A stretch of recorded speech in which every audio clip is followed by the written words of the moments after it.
Welcome everybody to another episode of the J2 Hub podcast. I'm so excited today because my guest today, I've been trying to track her down for a few months now. We keep missing each other, and there was no way in hell that I was going to conclude the Women in Property series without speaking to this fantastic person. I don't think this person needs many introductions because you've probably seen her all across social. She's very active. And, she does some amazing things. So lo and behold, without any further ado, I'm joined by Kamila Wszolek, the SA girl. Kamila, thank you, first of all, for joining me here on the J2R podcast. Oh, thank you so much for having me. And I'm so excited to finally be here. It has been a few months, hasn't it? Trying to meet virtually. Yeah, no, it has. Now, I'm not going to try and take credit for this Women in Property show because it was all my wife's idea. She said to me, James, you need to speak to more women because us women do some powerful things. You men just go around showing off about everything. Go out there, speak to the ladies in property, and I'm sure you'll be amazed. And I have been absolutely blown away by some of the things people do. And I was so eager to get you on because obviously you are the SA girl, and I think that is such a strong brand that's been associated with you.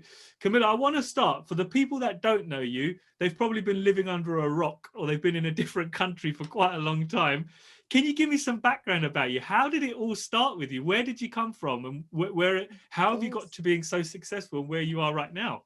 Oh, thank you. So, property started probably at 18. So most people would have known me for the last 3 years. That's when I've become known on social media, but I have played with it for about 12 years. So I'm an immigrant. So I moved to the UK when I was 15 years old and left school at 17. Initial plan from going to medicine, I wanted to be independent. I left all of that. I thought, no, I just want to work. So I worked in finance. I worked in finance for a few years. And did a few creative things to get my first house deposit. And at 18, I watched Homes Under the Hammer and I went, I can do that. What's so hard about that? As you do, and bought my first repossession house. And that's how my flipping journey started, of flipping houses as a hobby. But as a business, it was 2016 when me and my ex-partner, father of my children, we been flipping houses that we lived in for quite a few years now.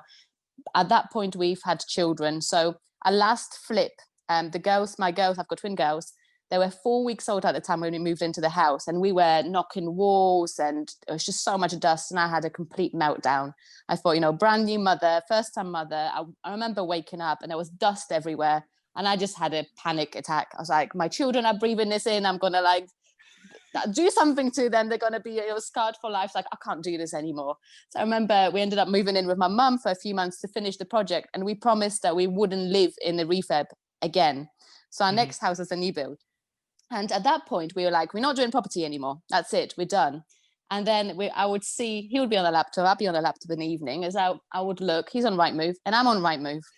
So so we had a conversation and we said, well, this property thing is not going away, is it? So we said, what do we have to do? Well, we don't want to live in them. So we have to learn how to run this as a business. So that's when we started in property education. Our property education journey was with Tigrant at the time. Did some courses and started buying property. So we started with buy-to-lets. So we bought quite a few at once. We had a big refurb project. But then less than a year in, after nearly 10 years of being together, I decided that we shouldn't be together. It's been in my head for about 5 years. And I just happened to make that decision at that point, which meant we had to sell every single house that we bought in the last year. And I don't know if investing in the valleys. So we had a portfolio in the valleys in Wales. In Wales, and when you buy there, it's fine. And you can do the refinance model. So we did that, but try selling those at the same price quickly. It's not happening. So that was 2017 and about £120,000 loss for me, midwife. And, I didn't have a penny given to me. We had to work really hard for any of the money that we had. That was a big hit. Newly single mum, twin girls who were 3 years old at the time. I went from having a brand new cars, £500,000 house that we lived in at 26 years old, job that I loved, everything pretty much perfect, to losing everything. So the ego took a hit. Everything, one thing that I knew, and I think that's important for people to know, that it doesn't matter what happens to you as long as you pick yourself back up. So I knew the property wasn't done for me. I knew that it wasn't the property that did it, it was just circumstances. So I went back to property education 2017. Actually, my ex-partner said to me, progressive property, they're doing a lot of Facebook advertising, you should go just for the momentum. It's like, don't buy anything, just go for, to pick yourself up. So off I went, and I knew I needed money quickly, and I didn't have any cash. I needed to create income because it was I go bankrupt or I do something very, very quickly. So I picked SA, so service accommodation. I knew I couldn't buy, so it had to be a rent to service accommodation. Did a course, and off I went. And tunnel vision, 12 months later, life was very different. Wow. I love that. I love the fact that you know what I love there is where you said is when you fall down, you just pick yourself back up again. And I love where you said, if you didn't change your circumstances, you would just be bankrupt, so you knew it's either this or it's this, and you had to just carry on going.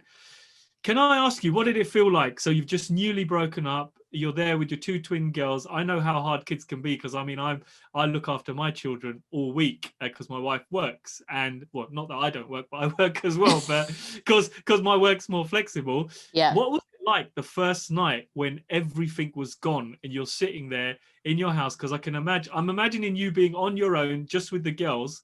What was it like? What was going through your head? How did you feel?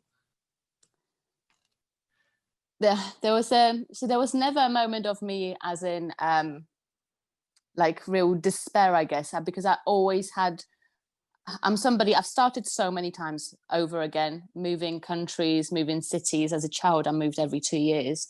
I'm a very good start again kind of person. So there was a moment where I thought, what the hell do I do? What have I done? That was a big moment, because there was a part of me that I remember sitting there with them. In fact, me and my ex lived together for about 5 months, because after we split up, because I wanted to help. I made a decision, and he was going to make a big transition from being employed to self-employed. And I thought it's not his fault that I decided that we don't work and this doesn't work anymore. So I thought I could go back to work full time, work harder to cover his lack of income that we may have for a bit. So for the first 5 months, it was actually okay. And whilst we were selling the houses, it wasn't that shock of, we've lost this, because it was like, we'll just get through this together. We're still a team. It was probably after that. And when I moved out, left him in the house, because there was a period of anger and, the grieving kind of process you go through when you lose someone effectively, don't you, after 10 years of being together. Mm-hmm. So yeah, I remember sitting there in my rented house after leaving my ex with my beautiful home that we picked, together, and just thinking, should I just go back? It would be so much easier if I just didn't do that. Should I just rewind and go back to where it was? And I thought, no. So there's no despair with me. There was just no, I can't do that. That's gone. I have to, this is the right thing to do. Pick myself back up and go again. And I thought, I've got my girls, and it doesn't, at the end of the day, it doesn't matter about money. I want to provide for them wherever I can, but as long as they've got me and I've got them, I will work whatever I have to do to get these kids, what they need, and to make them happy. I'll just do it. So at no point I just felt helpless in this whole thing. I felt low, but I just knew that I can, grind. I can work day and night, whatever I have to do to get through it. And I think that's what got me to where I am, is this kind of attitude of, I'll do whatever I need to do, and I don't care if it's painful. I don't care if I don't sleep. I don't care if I make myself ill. I'll just make it work. And so, because it's something that some people are not prepared to do. Yeah. No. Wow. That's moving to here. I get the impression you're one of those people that once you've made a decision, you don't really look over your shoulder to see what was back in the past. You're very, let's go forward. And I understand what you're saying there, because I've got friends that have gone through relationships where they have rewound and gone back knowing it's not the right thing to do, and they've just wasted another few years of their life, rather than to say, you know what, this isn't working, this isn't right, I need to cut this off, let me move forward with the good things that I got. Yeah, absolutely. And my partner now said this to me, because we laughed that he's been chasing me for 18 months. And we were friends for 18 months. And it got to the point where we're like, he just thought this is never going to bloody happen. And there was obviously changing my circumstances. We started spending more time together. And I just one day went, this is it. Like, this is it. And it was just literally like that. There's no looking back. It's like, this is it. And I'm fully in 100% and committed. And he was just literally like, what? I don't understand what has happened. But that's what I'm like with everything that I do. It's like, once I've made my mind up, if there's no doubts there, then that's it. I don't look back. It's not, to me, it's not worth it. Past is the past. Can't do anything about it. You can only look forward, and you can only change what's in the future or what's now or in the future, rather than, kind of worry about what's happened in the past. That's done. Yeah. And some valuable lessons there. So if anybody's listening and they're going through the same thing, you heard it from the horse's mouth here. You can pick yourself back up again and get back on the bike. So no, well done for that. Kamila, I want to ask you. You talked about education. Now there's all this bad press around education all the time. So me and Tej, we co-host like a HMO experience day that we do. It's a 5-day HMO experience, and we got a bit of stick for it, because it was like, oh, you guys don't promote education, but you've done this whole training program. What are your thoughts on education in property as a whole? Because someone who's been through it, someone who does it, and someone you've seen it from the early days, really. What's your whole opinions around property education? Yeah, that's one of my frustrations, is the fact that people do jump on you. If you educate anybody in property, you're suddenly the bad guy. I get it all the time. I've got a very niche property training company, and I do not scam people. But there's this assumption, and since it's been big on social media, of the compreneur, whatever it's called, that everybody's the same. Yeah, I even had someone email me the other day. I read it and I just deleted it. I thought, I know that that's not what I do. Like, I know the people who work with me get my attention. I know that I support them. Like, I know that so they can doubt me all they want. But so I believe in property education because it's done amazing things to me. And I think you can go on Google and you can research, and you can do, you can try to find all that information somewhere. The likelihood is you're going to find conflicting views, conflicting advice. You're going to try things that are not going to work. You'll get to places where you need support that you don't have. So you could spend years learning on hands-on, which is fine, but you're going to make a lot of mistakes. So to me, when I went to education, I thought, I want someone to tell me, give me on a plate everything I need to know, because it will speed up my journey. It will kind of like make it faster. I can learn quicker, and then I can still learn hands-on, because no matter what you learn on a day, or whether it's a week or whether it's a month, you will still continue to learn and redefine, because every area is different, every property is different. You come up across things that you've not maybe thought about before. So I'm a big believer. I mean, don't get me wrong, there are companies or people out there that promote their services and they don't really deliver. So, and I'm not a believer in pushing people to do something like, the American way, like run to the back of the room right now, close, it's gonna go. And that's a little bit cringy to me. So one thing that my mentor always worked with me on, he said, well, you have to be a bit more like that. And I get it as sales, but I kind of want people to make their own decisions. Sometimes, when people have fear, so I've had this myself, when you've got this fear and it's stopping you, sometimes you need something to give you that push to actually take action. Sometimes it's needed, but there is a difference between kind of just being too pushy with somebody and allowing them, to kind of make their own choices. So I've paid over the years with Progressive alone, I've paid over £50,000 in training fees, mentorship fees in the space of 2 years. I don't regret spending a penny of that, even though, there's been ups and downs, something we can talk about later with it's not the company, it's with the individual. Don't regret any of that. I had great results. I had fantastic support. I gained amazing knowledge. So absolutely fine. And previous to Progressive, I've spent money with Legacy, and I think we spent just under £20,000 on courses. They're a lot more expensive than Progressive. So that was for literally 3 courses, I think, and like a coaching program. And that I felt maybe wasn't for me, as in the information was good, but the support wasn't great. And I like to work closely with people. So when it comes to having a mentor, I personally really believe in mentorship and mastermind groups.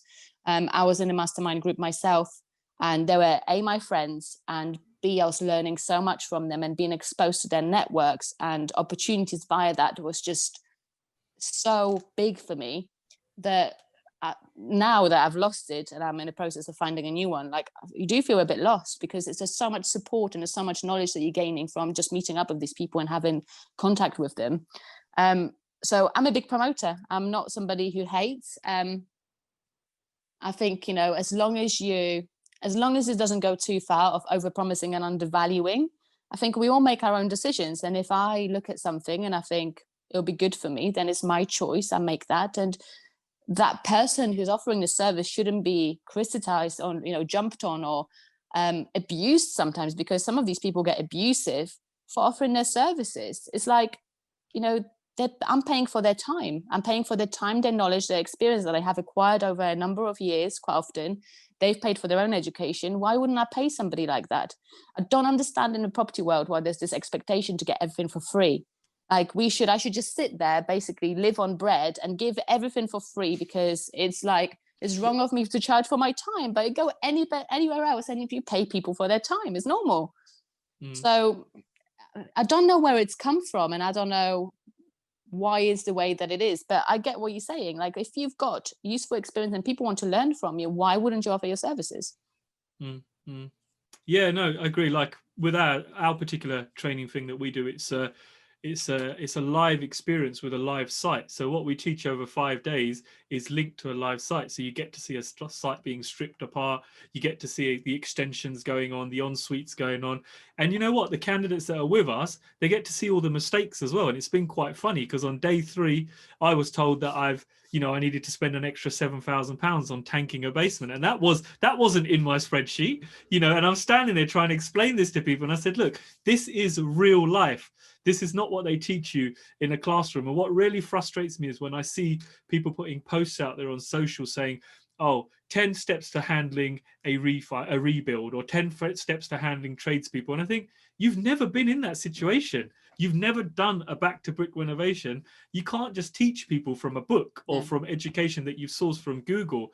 And it frustrates me, because I think you go and do a back to brick renovation and you'll see every week something will crop up, and it will fleece you of money. It will drain you of money. And property is a very expensive thing, because when things go wrong, they go wrong horribly. And if you haven't had the right education, and what you said there, you wanted to fast forward and go all guns blazing, and you wanted people just to give you the information. And that's exactly what we do. We tell them, look, this is where a mistake's going to happen. This is where a mistake's going to happen. Avoid this, avoid this, avoid this. And it was nice when one guy emailed me and he said, I should have come on that course with you, because it's just cost me £3,000 in mistakes, and I would have known about it on week 1. And you think, okay, well, maybe we're doing something right. That's the thing. And you are. And yeah, I'm a big believer. So like, you do a 5-day course and it's kind of hands-on, and they go on site, and I really like that. So that's one thing. When I was trying to find, you're trying to find your place within property education, you think, how do I want to deliver? Because I don't want to do the same that everyone else is doing. So I've kind of went backwards, because normally you start with like a low-cost product kind of thing, and you move your way up and you offer other programs. I went for one-to-one mentorship straight away. And to this day, I run programs that are 6 months minimum. The reason being is, like you said, if someone, don't get me wrong, there's a place for classroom, and, you go for a couple of days and you learn, but you come out of that room and you don't know everything. You know the basics, but you have to learn on your mistakes, like you said, because, that's how it works. But when it comes to it, like you said, unexpected problems, issues, you haven't got anybody who, you could go to after. So with like 6 months programs that I run with as masterminds or mentorship, people, get the initial knowledge, and then 2 months down the line, they can go, oh, this has happened and I don't know how to deal with it. And because property is not a thing that like I said, it's not something you can just read from a book, and it applies to every single one. There's new issues, there's new problems, there's, having contingency on projects, about that, like, I do, things just pop up. You have to expect it. You can't just think, oh, it's going to be like that, and it just is. There's always something. There's always challenges that you have to overcome, and I think people need to see it. I think people need to see it and hear it, because sometimes there's, I think, where the property education gets a bad name, that the people teach just the good stuff. You just tell them about the good stuff. You don't talk about the bad stuff. And so I've made a conscious effort, and it sounds like what you guys are doing as well, is to let people know that this is not an easy ride. It's going to be amazing, but it's also going to be really difficult. And, you know, and quite often that's where you need that support when the things are really hard. You know, you don't need someone when you're like smashing it to be going, yeah, well done, pat on the back. But sometimes you need someone to pull you down a little bit and like, hey, like watch this, be careful here, because again, you would have done it. I've grown really fast. And there were times in my SA journey where, you know, I've taken so many units so quickly, and the winter came and I was like, whoa, that's hit me hard. And he's like, what's going on? My business is going to fall apart. So I managed to get through it. But if I was to start again, I would probably build more gradually. So when I teach my clients now, they come to me, it's like, I want to have 40 units in the first year. And I go, no, let's not do that. It's just like, calm down. I mean, if you want to, you can do, but this is going to happen. So yeah, I think that's what kind of people who just like, you know, you go on stage and go, it's amazing as this and that and the other, overpromise. And, you know, you buy that course, you do it, and you get out in the real world, and it's not quite like that. Maybe that's what kind of makes this world a bit more, you know, people think that it's a con or a scam in some way. But people like, I mean, I know Tej, and I've heard of you as well. I've seen that you do things together. I think honesty is really important, and showing people the real stuff, you know, allowing them to get around your real projects. I think we're the good guys. You know, I openly kind of, like yourself, I'm an open book. I openly talk about having lost over £100,000 on a build where I was ripped off by a builder. Naively, I was very stupid with the payments and very trusting. I openly talk about having a business that went into liquidation and almost finished me and made me homeless. You know, these are the things that people need to know about. Like you just said early on, that you can always pick yourself back up again and start again somewhere. And this is what I like to tell, especially the younger lot coming through now. I say to them, look, just because you failed at one thing and you've lost everything, it doesn't mean you can't start again. You know, there's nothing to say you can't wipe the slate clean, go into a different strategy or retrain yourself. It's never done. If it's finished and you've fallen on your ass, you don't have to stay there. You can get back up again. 100%. And there's this weird perception that you have to pick one business or one business strategy and it has to work for you. But the reality is, look at any successful business people. They've tried different things and some of them didn't work. And they just tried it slightly differently, or a different type of business or a different type of strategy. So you got to test things. And that's what entrepreneurship is. It's just finding your thing. And also, you know, the world changes. So a business that, you know, talking of general business now, even property strategies, you know, a property strategy that might be massive now, in a few years' time might not be as good. So you may want to change to something else, or do multiple streams of income. So kind of do a little bit of everything, which is the safer thing to do. So I don't know why there's this perception is that, you know, you should just stick to one thing. I remember when I had the breakup happened and we sold all the property and lost a lot of money. My family saying to me, "You're not going back to property, are you?" It's like, look at what happened. Like, you look what happened then. It's like, are you crazy? Are you stupid? They just did not understand it. They didn't understand it at all. So, but people only believe in you or what you do once you've proven them that it can be successful. Yeah, no. So Kamila, look, there's no doubt you're a success, and something you mentioned there was that you still have mentorship and coaching. You know, even when you get to a certain level, how important is it for you to have a mentor? Because I'm a massive believer in a mentor. I have a mentor who I touch base with every week, if not a couple of times a week, and it really, really helps me. And people always say, "Oh, you don't need a mentor. You're already doing this. You're already doing that." What's your opinions on a mentor? 100%. Like when I've lost my mentor last few months, I struggled with it because like you said, I like working with people really closely. And sometimes it's just like, you know the answer, but you just want your reassurance, or you want somebody else's perception. You just want somebody to be in your corner and to support you. And also they have different experiences and so with mentors, I also believe in having access to people who have specialism in different areas. So one thing, you know, I've been with one mentor for a couple of years, and I was saying to him for the last 6 months probably I said, you know, I kind of want to get somebody else on board, not because I don't value what he does. And I think, you know, he's fantastic. And we were in a lifetime mentorship program. So, but I said, I would just like to access somebody who's got different mindset and has got different skills. So I think it's hugely important. And now I find myself, I no longer have a mentor there in a mastermind group that I was in. I've just signed up to another one. And because, again, you want people to lead you, you want people to help you grow. And it's not just that, it's the contacts that you get from that. Because when you have a mentor, quite often you're open to their network of individuals, who they're exposed to. And I've met so many incredible people through my mastermind group, and through my mentor, that alone has been worth the money. Plus, somebody who you can go to and say, hey, I'm struggling, and they're just going to say, it's okay, do this or try this instead. Somebody that you can sometimes have just a moan, just talk, someone who understands. Because you don't want to bring this stuff to your family, you don't want to bring this stuff onto your closest people, because you need to separate that. That needs to be, it's too heavy on them otherwise. And in property world and entrepreneurship, it gets really hard sometimes. Mm-hmm. You don't want to worry, your closest. Imagine going to your wife when things are going bad on a project. And I mean, if your wife gets it, she'll get it. But if she's not in that world, for example, then she'll be worried sick. So what you're just creating a bigger problem for yourself, because then you're having to manage somebody else's feelings and emotions and expectations. So it's just heavier on you. So I think it's super important. Like I said, I signed up to a mentorship, a mastermind group, which is based in America.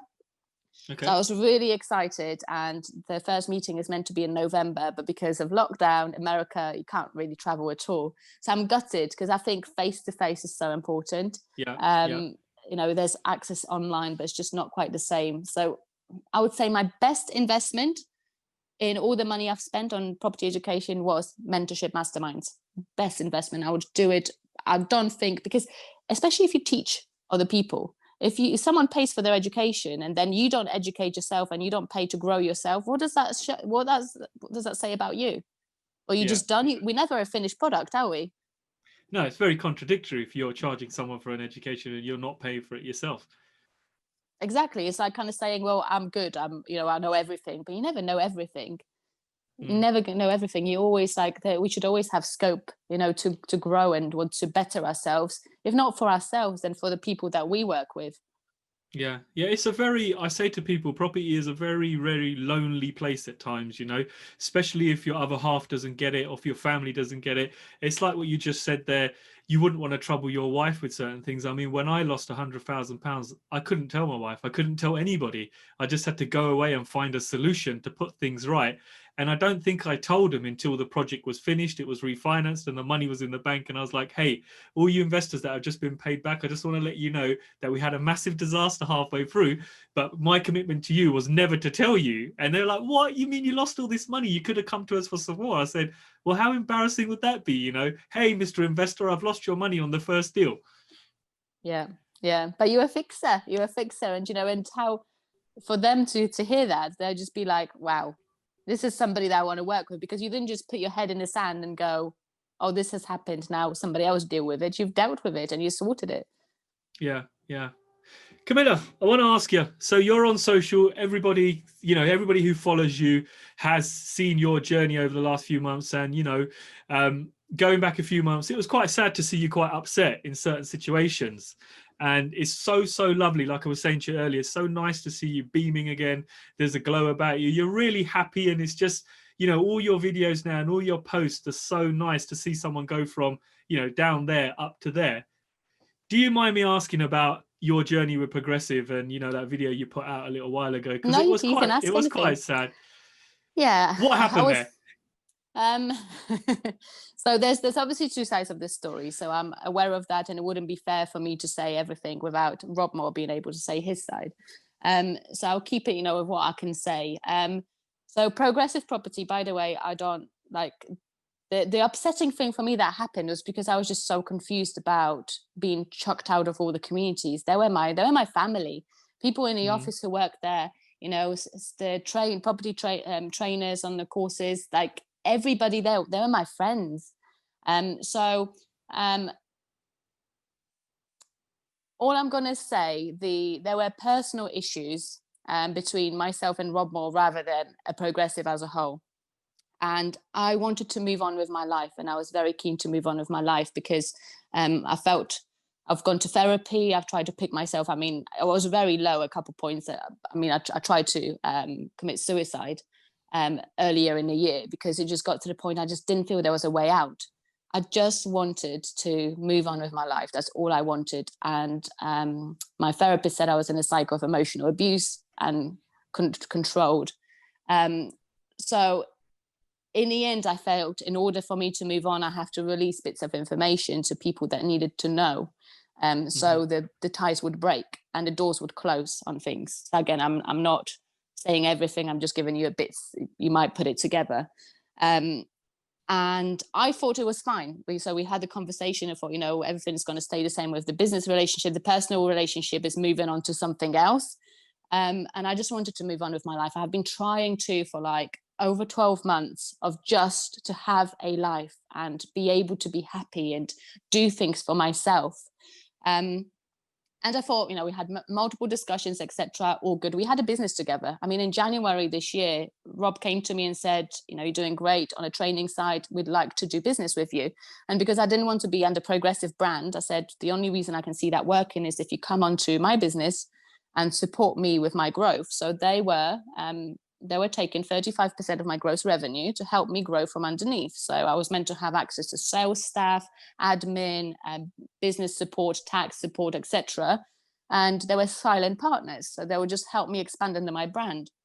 So I was working really hard under that, giving away a lot of money. The things were never quite, where they should be. But anyway, so that's the first. And then I was invited to be a trainer for Progressive on social media. So this year was the first time that I actually had any links with the company itself. So when we had the discussions about the personal relationship moving on to something else, I thought, well, it'd be great if we could just stay friends, because I don't like to have bad feelings towards anybody. And I'm not someone that is after somebody and I'm going to expose you, I'm going to do this to you or hurt you. I'm not that kind of person, especially that, I thought of him as my best friend for 2 years. And I thought that he had my back. And, I would do anybody for anything for my friends, like anything.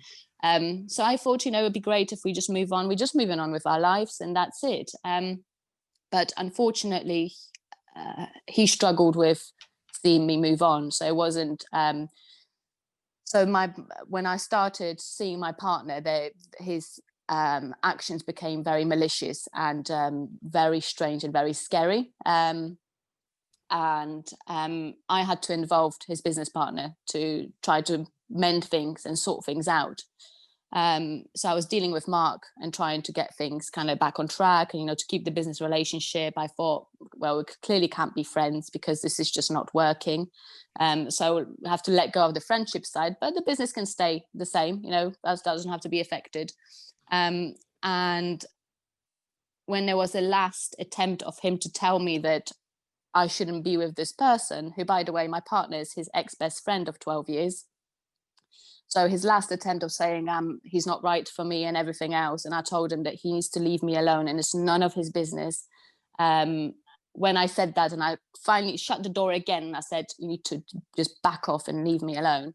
And that's when he got really nasty. And that's when I got chucked out of my mastermind group. I got chucked out of my marketing mastermind group. Of all the Progressive property social media groups, blocked on social media, and I had a legal letter come through the post as well. I've got a lot of money invested with them. They still owe me some money. There's things that I paid for that I'm not now being able to get delivered. So I'll have to resolve that at some point and go through lawyers. But it's just emotionally it's really taken it out on me because I just didn't understand why was the need for it to be like that. All I wanted is just to have my own life. That's all I wanted. I thought, you can't have it all. And, you can't, I'm sorry, but you can't have a cake and eat it. And yeah, so you kind of you can probably put it together from this conversation of what's happened. But yeah, I was very clear that I didn't want to be in that. And I was promised things for a long time. I was promised there'll be an end to this situation. And when I worked out that there wasn't, I just walked away. And it's like a little boy throwing toys out of the pram, basically. It feels very much like, you closed the door and moved on, and you're now building your own brand and doing your own thing. and this guy can't really take it, and he has to kind of try and do things to kind of, you know, jiggle your cage a little bit, or shake you up a little bit, or do something just to be nasty, just for the sake of being nasty. I think, I mean, obviously he would have, if he was here, he would have his side of the story. So he'd tell you whatever he felt at the time. So it's, you know, it's me, him, and it's other people involved as well, of course. But that's what it felt like to me, because I just didn't understand where there was a need, because I wasn't saying that I'm going to go to the world and, you know, expose you or whatever. Like, I wasn't saying any of that. I was just saying, let me move on with my life. Let's still be friends. It's fine. Like, I don't have any bad feelings. It's, you know, it's been a painful period. I've learned a lot about myself. I've learned a lot about the person that he is. And I do feel that he's a troubled person. And I think maybe before he tries to fix himself with other people, he really needs to work on himself. You know, I've had my own challenges, and I knew I had to work on those. But we all deserve happiness, right? We all deserve to want to be happy, and we should allow that. And what happened to me and what he's done to me in 2 years, it's not okay. It's not okay. But if I can take anything from that, I know 100% what I never want to have in my life, and how I'll never let anybody treat me. That's one thing, like, right there. If anything good came from this, is that my partner now, and the life now that we have, like the person that he is, like, I can see in him exactly what, you know, I love in a man, in a person. And I know that he would never do that to me. He would never be that kind of person. So I'm very clear on it, because with relationships, you know, sometimes you don't know what you want. You're like, is it this? Is it that? Is it the other? So that helped. But, you know, taking all of that away, I've lost a mentor, and he was a really good mentor to me, and he was my friend. So that's what really hurt me as well. Not just that, but then the fact that I was trying to be isolated from my support groups, which meant everything to me. You know, my mastermind group, all the communities on social media. I mean, people may think it's nothing, but these people have seen me grow, and I've had my back when I've had my ups and downs. So to have that taken away from me was quite painful. Kamila, do you feel that maybe social media and, you know, the fame of having loads of people following you can trouble people at times? Do you think it can kind of influence the way they think, or the way they are, the way they present themselves? Yeah, definitely. I mean, being close to Rob Moore and seeing he's got a much bigger presence than me, and seeing what that does to you, yeah, that can change you completely. You become addicted to it, and you need people's admiration, and need them to tell you that you're good when you don't know in yourself that you're good, or you have, you know, you don't not believe in yourself. Then you constantly need it from social media, and then your actions, what you say and what you put out there, and how you say things, are shaped to get what you need from it. So one thing that I don't like, and I don't want to ever do that, is change what I say in my truth to get the benefits, to get something from other people. And that's what I have seen done, changing the truth and changing things around, not saying the whole truth, saying the things that would, you know, people would want to hear, and maybe not saying things that would make you look bad. So somebody who portrays themselves as honest becomes very dishonest in the end, because of the pressure from the social media to, you know, to get this thing from people. It can be very addictive. And it can change you. It can definitely change you. I mean, I've seen some people that, you know, in this property circles, it's gone to their heads. And I think, like, at the end of the day, we're just normal people like anybody else. Just because you see me on social media, it doesn't mean that I'm not a normal mum who, like, takes her kids to school in Plymouth, and I have problems like anybody else about the same things that everybody else. There's nothing different about me. I'm not this celebrity that some people perceive you to be, or better in any way, but it really goes to some people's heads. And it's just like, you watch it and you think, don't you remember where you came from, or, you know, or where you were when they were, you know, they are the same place where you were a few years ago. Like, I think you should never forget that. And I think, unfortunately, it's this weird, like, social media celebrity status can change you. Yeah, no, I mean, I've got a friend who's he's kind of grown to kind of like 1 million followers on, or close to 1 million followers on Instagram. Wow. And blue tick verified and all that. And we spent like 10 days together when we went to California. And even when I'm with him in London, he can't go anywhere without someone knowing who he is. I mean, he'll sit on the train with a hood on, And I can tell that he absolutely hates the fame bit, like people, he's eating and people are looking at him, or he's out in a bar having a drink and someone's like, oh, that's that over there. And I guess in the early days, yeah, it was probably quite nice, but it's weird because he says to me, he goes like, James, I can't do this out in public. I can't shout. I can't have fun. I can't be seen to be like who I really want to be, because it may be looked at in the wrong sense, you know? So I can see where some people would really, really love it and some people would just absolutely hate it. And I've seen people that are doing equally well and they're like, oh, James, look at my DMs. This person contacted this. And I'm like, I'm not really bothered about that. I don't care if this person's saying this. And it's just like, oh, look, this person wants this. This person wants this. It's like, come on, man, that is a fake world. That is not real. Yeah, and I think that's it. I think you're right there. You probably... you either that person or you're not. You either love it or you don't. So in the early days, even if you're not someone who loves it, it's just it's new and it's exciting and it's different, isn't it? But it depends. Like, yeah, some people love it, and yeah, from my experience, you know, you get people who really love it and talk about it all the time, and it's like that's what their aim is, to get this following and to get everybody to see what you're doing. And you get people who just want to have a normal life and, you know, are doing these things that are amazing, but they don't want, like you said, all the attention that comes with it. So it's a really interesting world. I would love to see like the psychology behind, you know, all the social media exposure, fame and stuff. I mean, we're talking at social media level. Mind you, social media level is growing to, you know, if you talk to kids, it's YouTubers that are now the stars, and, you know, like people that we'd consider famous would be actors or footballers or something, and they're talking about TikTokers, and so it is a different world these days. But yeah, it would be interesting to see what it does to people, because it must do something. Oh yeah, totally. Kamila, when I think about progressive, I always think of Rob, I think of Mark, and then I think of you, because you were such a firm like person there, you know. Every time I logged online, I'd always see it. And obviously there's that lavish kind of networking event that you started, you know, the one in Mayfair, and I didn't actually get to come to it, so I'm gutted. So what I wanted to ask you, is there an SA Girl networking event coming soon on the same kind of standard? There will be. So Mayfair PPN is going to become Mayfair by Kamila. So I'm just dropping the PPN because I'm no longer working with Progressive, but 100%. And I mean, that event was me. That was my brand. There was nothing progressive about it. I'm not going to lie. It was really out there. It was, you know, if you've been to it, it was a piss up. I'm not gonna lie. The launch was a piss up. I bought so much champagne. I got so much prosecco that people were just like losing their wallets and stuff, because it was all free.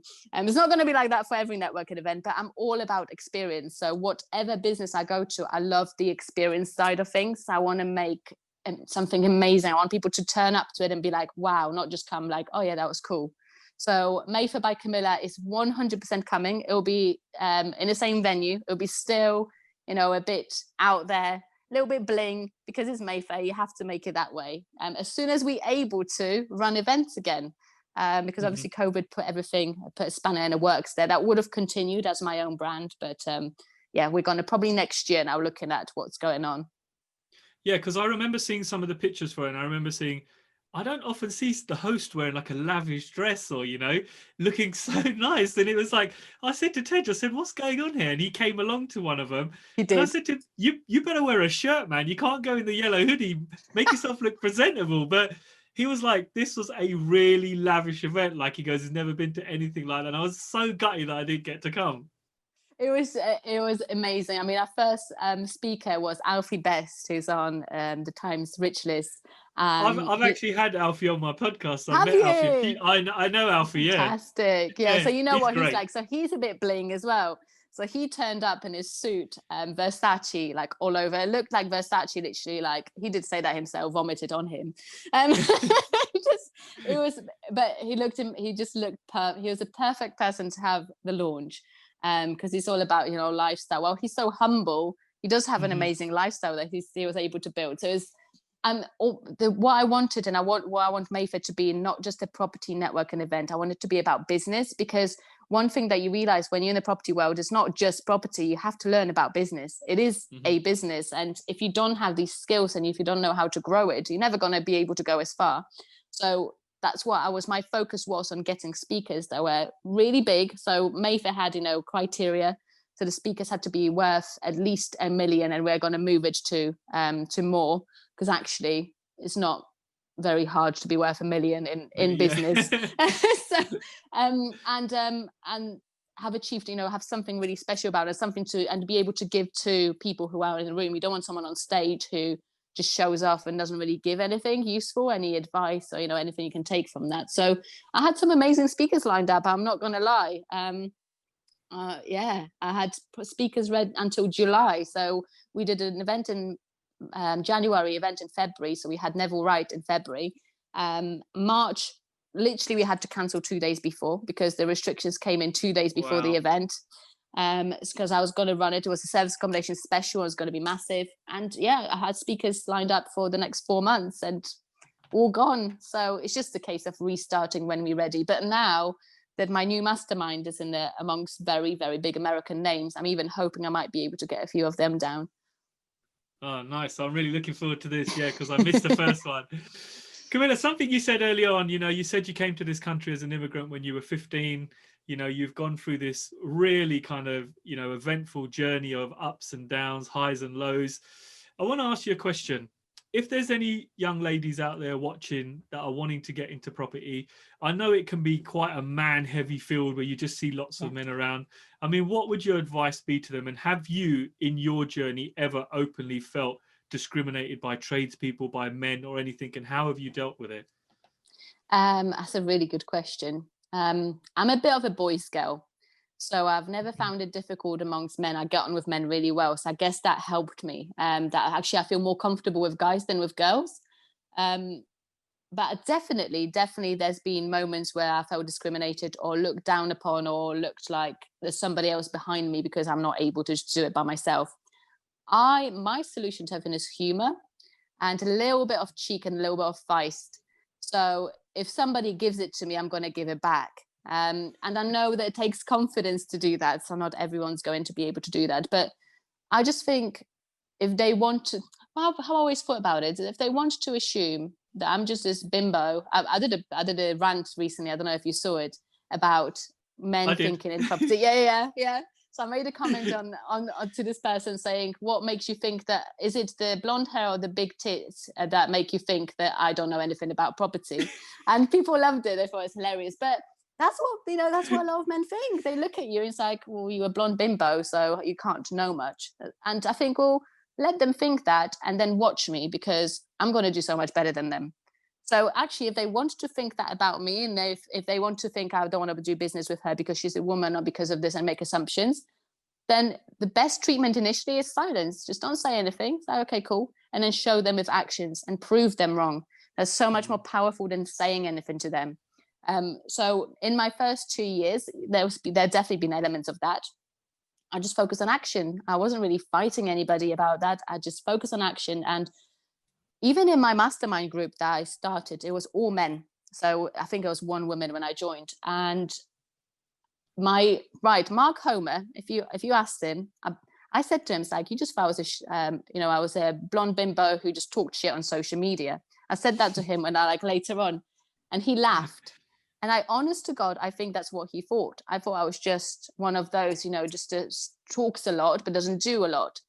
And if you show them and if they see what you do, or, how you respond things and the knowledge that you have, you gain respect that way. So I think whilst for women, it might be harder initially. I think when we gain respect, because it is a male dominated industry, when we gain respect, I personally think that they have your back more than other guys. I think it depends who it is, obviously, but I certainly felt that it's been an advantage for me being a woman in property in the last 18 months. After, people could see that I'm not stupid, that I know what I'm doing and I'm capable. And there's less of us, so we've got more potential to stand out. So I think we should use it to our advantage. And yeah, to me is humor. I use humor for everything, and I'm really feisty, so I just say it how it is. And I have these rants, but ultimately they're tongue-in-cheek, some of them. I might get fired up a little bit, but that goes, and I'm able to have a normal conversation with that person again. But they know not to say those things and not to cross that line again. So Has it been? I don't feel like it's been really hard for me. Like it's been a bad thing. If anything, I probably felt like um, I've had good support from men, and I've had men that have my back. And don't get me wrong, there are some that have jumped on me. Um, but it depends what you seek, I guess. So I've always sought, and it might sound a bit weird, but like I have a real, because it is like it is, I have a real sense of satisfaction when I get the respect, when I earn the respect. And I Hmm. probably shouldn't feel like that, because like, why should I have to earn respect of a man? um Hmm. but because they're not just men, a lot of them, they're very well accomplished, people have done well in business. There could be a woman, it just happens to be more men in that industry. So I think if you play your cards right, and if you don't take it too personally, and if you just focus on doing and not listening to what they're saying to you, I think, yeah, they can make a lot of my investors are men. They want to work with me. I have clients who are men. They don't have problem working with me. You have some people that rather not be taught by a girl, or invest in other men. But then you have women who don't want to be taught by men. So Hmm. it goes the other way as well. So I'm probably not the best person to be like, I'm not somebody who's going to say it was really hard for me. Because of that, it wasn't. But I think it's just because I go into that world with a bit of banter, and I made myself known. So it's probably, I used it as a advantage, um, Hmm. personally. No, some great tips there. No, great. Camilla, so once it's all done and said and you've finished, what's your end goal with all this? Where do you want to be when you want to finally say, you know what, I've had enough. I want to hang up my boots. What does life look like for you right at that optimum vision and goal? See, I thought about that quite a lot, because my partner said to me, as I go, when does it end? I got him into property recently, so he's now in property as well. Um, and it's like, I just love what I do. Like, I mean, I don't have a 9 to 5 job. um I do want to grow my trading company. If there's one thing that, when it comes to it, if there's one thing that I would actually stop doing, is maybe running events, because of the time involved in them. But like, Hmm. I'm just starting, so I'm nowhere near like giving up on that. I want to grow that and develop it. But if we go down the years, and what happens, the property stuff continues, that doesn't go anywhere, because I just love it. And the good thing about property is you can have a good team in place. You don't have to be there. So all you're responsible for is finding money, finding deals, and then running these projects. I could be in Mauritius right now, and I could be managing my build team, because I've got really good project manager on board. So I don't ever want to stop that, really. I think it's not about money. It's not about money. It's this like sense of achievement. And I've always said this, like, I am not, well, don't get me wrong, I like money. I'm not driven by money, because if I lost everything tomorrow, I'll be fine. I just pick myself back up again. I don't associate my self-worth with how much money I've got in the bank, or what Hmm. clothes I wear. Well, I like to wear nice stuff. If tomorrow I had to go to Primark and just, live off that, it's not a problem. It's okay. It's this sense of achievement that gives me this satisfaction. And I think I'll need it to, so I don't think it will ever go. I think I'll be forever in property. Mm. No, I've heard that from a few people. A few people have said, you know what, I've got no intentions of hanging my boots up or being done with it because I Yeah. just love what I do. It's not a job for me; it's a lifestyle.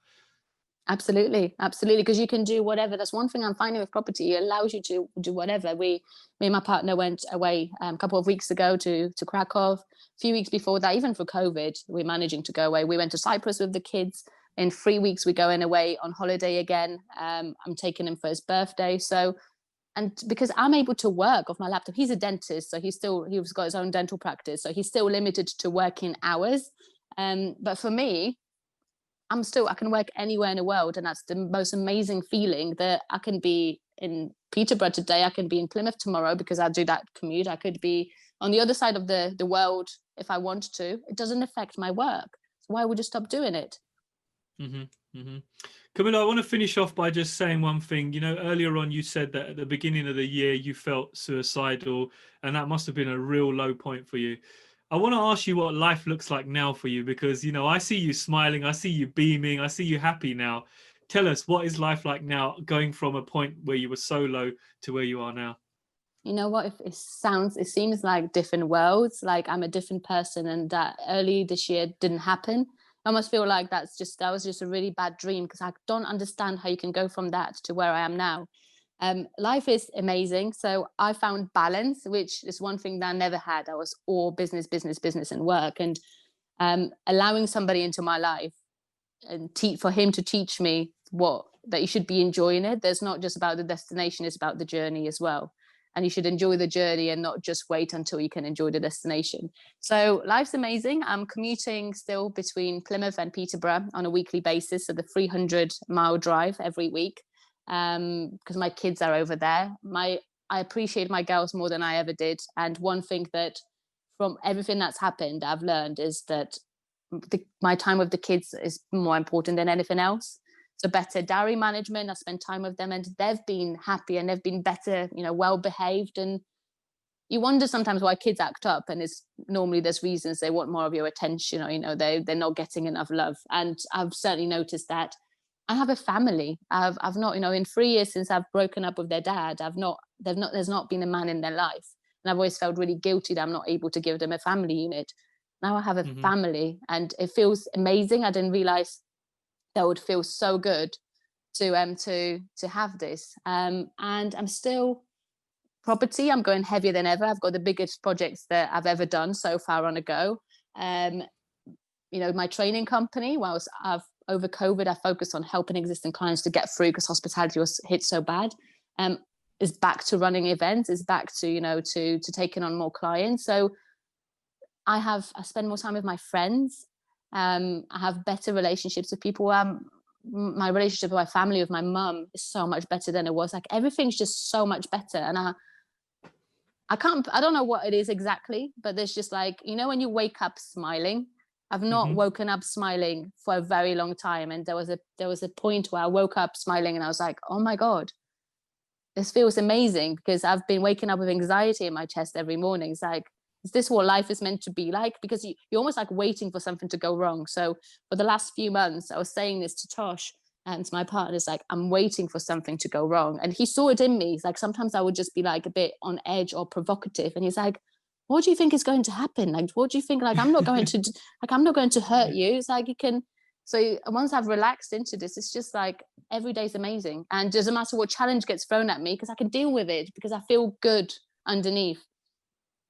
Oh, Kamila, do you know what? It's been absolutely fantastic speaking to you. And I'm so happy to see that you're happy. And you can tell, I mean, you just have to look at you on social media and you're so radiant. So, big up to your man who's making you very, very happy, and you deserve it. You totally, totally deserve it. Thank you. Kamila, if anybody wants to connect with you, where can they find you if they want to reach out, ask you any questions, or find out more about your training?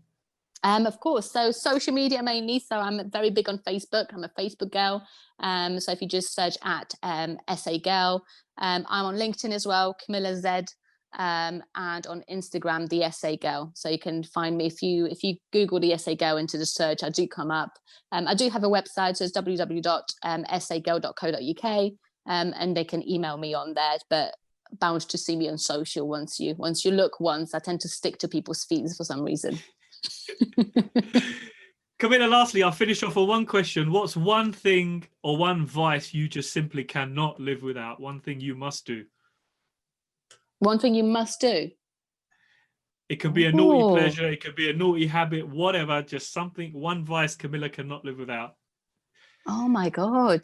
What is one thing I don't actually know? What can I not live without? You know what? I don't actually know. What is it for you? I think for me, it's having a drink at the end of the week. I like a little bit naughty, but I have to have a little bit of vodka at the end of the week just to ease the week off. I like that. I don't want to sound like an alcoholic, but that's a regular occurrence in my house as well. I'm a gin drinker, so it'll be a gin for me. I'm going to go all soft because it's something that I struggled with, and I struggle without love. So a little bit of love for me makes everything so much better. Aww. So if it's a hug, whether it's from your kids or whether it's from your family or whether it's from your partner, I think that makes everything okay. I'm going to go all soft on you. No, I think that's a great exit to finish on. Kamila, thank you so much. And you know what? Once this lockdown business is all over, I'd love to meet you personally and have a drink with you and your fellow and just talk some more, because I'm one of those people that can just carry on talking forever. I love it. That's the reason why I started this podcast, because I wanted to bring so many amazing people to the platform like yourself, just to share knowledge with other people that might be going through something. And it's always nice when someone reaches out and says, James, you know that podcast you did with that SA girl? It really resonated with me and it's really helped me. And they're the messages that I really like receiving. So thank you so much. I think you're doing amazing things. Thank you so much for having me, and thank you from all our women in property for creating this, because it will mean a lot to many women out there. So thank you for for putting it out there. I really appreciate it. Okay, thank you, Kamila. I'm going to stop it there. Cheers for joining me. Thank you.